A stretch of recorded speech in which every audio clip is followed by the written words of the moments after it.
Happy Monday, is Marcus Dynasty with Ads. We have DeAndre Swift signed jersey. All you have to do is be a subscriber for a chance to win. When we hit 2K, we'll be giving it away to one of you guys.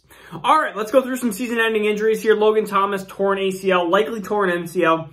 You're talking about a 12-month, potentially a little bit longer recovery. If you have an MCL tear, they'll probably look at the meniscus as well, which is that cushion in between the knee. And when you're older, it goes bone on bone. That's kind of the example that I always like to try to give when we're talking about athletic injuries. And so that is a significant injury. You're probably talking him being out for the 2022 season. So in Dynasty, you're looking at him being probably droppable, honestly. I mean, he's going to be on the other side of 30 when he comes back in the 2023 season or maybe the end of the next season, and he's just not elite enough to be somebody that is going to be there long term. I mean, yeah, he got paid a bunch of money, but now look at maybe a Ricky Seals-Jones kind of sneaking in there and being a bigger part of that offense. And of course, J.D. McKissic is already hurt. So they're going to throw it to somebody. Is Curtis Samuel going to be back? Like, is he going to be part of the offense? Are you going to see Davy Brown? Are you going to see Carter? Like, who are you going to see that's going to be a part of that offense? Somebody's going to be having to pick up some of that work. I think Ricky Seals-Jones could be that kind of short-term option, but we'll see. I think Washington would be a lovely place for a wonderful wide receiver 2 in the 2022 class. But I guess that we're gonna have to figure that out in April. we can rumor and tell then. DeAndre Swift, of course, out. Darrell Henderson basically out. We're gonna just say he was out, and Sony Michel had a really good game fantasy-wise as well. And this is, again, why we talk about handcuffs all the darn time. We talk about handcuffs, we talk about rookies, and Javonte Williams, again, Melvin Gordon out. Will he be back next year is still up in the air. So Javonte Williams is going to be a top 15, top 10 running back for the next until further notice. And really, Javonte Williams has been, I mean, he's kind of a handcuff, kind of a RBBC, but I mean, when it comes to it, he is a stud. And if you followed me at all through the kind of January, February, March, April time, I talked about Javonte Williams being a guy that I thought was a 3-down back, kind of a Nick Chubb-like player. He is a little bit different size-wise. He's a very capable pass catcher. As you saw that he had, I don't even know what it was, like 6 for 45 or something like that, maybe even a little bit better than that. I mean, he's a capable pass catcher when it comes to the receiving game as well. So that is somebody just, he will be a top 15 running back next week. Even if Melvin Gordon is coming back healthy, I am starting Javonte Williams in as many leagues as possible. Daniel Jones, of course, continued out. Mike Glennon's supposed to miss the next couple of weeks. So if you have anybody that's facing the Giants offense the next couple of weeks, that would be the defense that I would pick up if possible. And then look at also like Golladay, potentially hurt. No Tony. It's like they don't have an offense. They have Barkley, and that is about it. That offense is unfortunately just a mess. And then you look at Houston's offense. Again, that's another offense. Tyrod Taylor. I mean, a lot of people have been starting the defenses against Jacksonville, but Houston and the Giants have been the two that I am starting immediately. Those are the hot wire priorities because, again, Houston, now you're going to have Davis Mills, and Davis Mills is a rookie that is still very inconsistent, and I don't think the future there. He's maybe a serviceable backup. I mean, if you told me who would I rather have, Davis Mills or Gardner Minshew, I'd say Gardner Minshew in a heartbeat. So, again, Jalen Hurts is supposed to be back now with a high ankle sprain. Speaking of high ankle sprains, we have Adam Thielen. He is hurt. There could be a couple-week injury. When you're talking about a guy getting, like, when you have a guy that's past his 30 years old mark, you're just going to have a little bit of a slow recovery.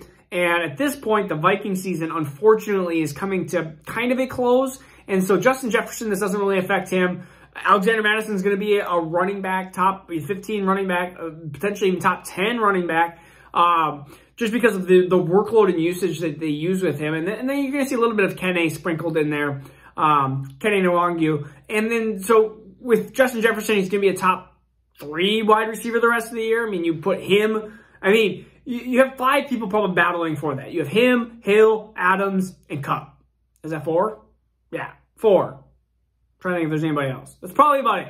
And so you're going to have those guys battling for like the top 3 positions. And I think Jefferson, with the amount of volume he's going to get is an easy, just, I mean, you're not going to be able to trade for him. It's impossible.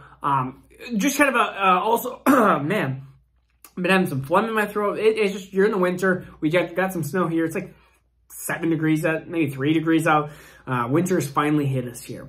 So I'm trying to think of anything. Oh, Kenyon Drake, injured, broke his ankle, out for the rest of the year. Josh Jacobs is going to get a little bit of a bump here.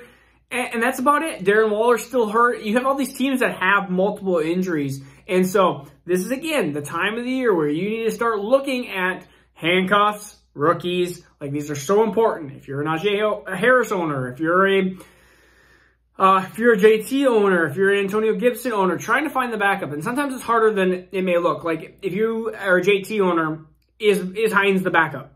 Probably not. And so, like, you're going to have to try to...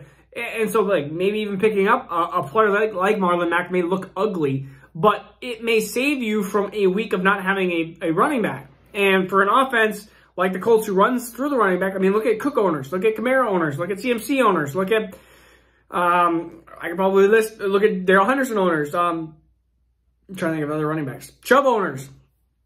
Like, all these different teams... all these different owners that didn't have their backup and had to try to go win fab budget or waiver priority. It just seems to be a mess. Yeah, even Henry, you're still trying to figure out who the starter is there. And sometimes, again, like, you're not going to have, like, maybe the Jeremy McNichols. You thought, oh, he was going to be the starter, and it ends up being Peterson for a week, and then Deontay Foreman, and then Hilliard, and whoever it's going to be. Like, sometimes it might be a mess, and you might not be able to pick up a handcuff. But sometimes it's an easy kind of clear-cut thing. Like, if Gibson gets hurt again, then you're probably looking at Jared Patterson. And maybe they'll sprinkle in some other players, but it's probably going to be the Patterson show, especially with J.D. McKissic hurt and not coming back in the next probably week or two. So Jared Patterson would be the play. So this is such an important time. Let me know what your questions are for pickups. We're going to probably do the pickups tomorrow. Monday night preview, we got a messy game for Diggs and Allen, and we got Mac Jones and Damian Harris. This is going to be a bad weather game. I'm guessing it's going to be like a 21-17 game.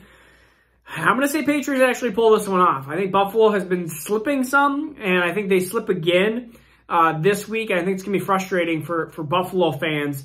They might throw some stuff through some tables, but I think they're gonna rebound. But I think this week is gonna be just a frustrating thing. And Patriots are on fire right now. They're playing well. Mac Jones is playing well, football-wise, not fantasy necessarily wise, but football-wise. And so we always have to remember that. All right. So this is Marcus Dynasty Dads. We'll see you again soon. Peace out. Take care. Now turn up.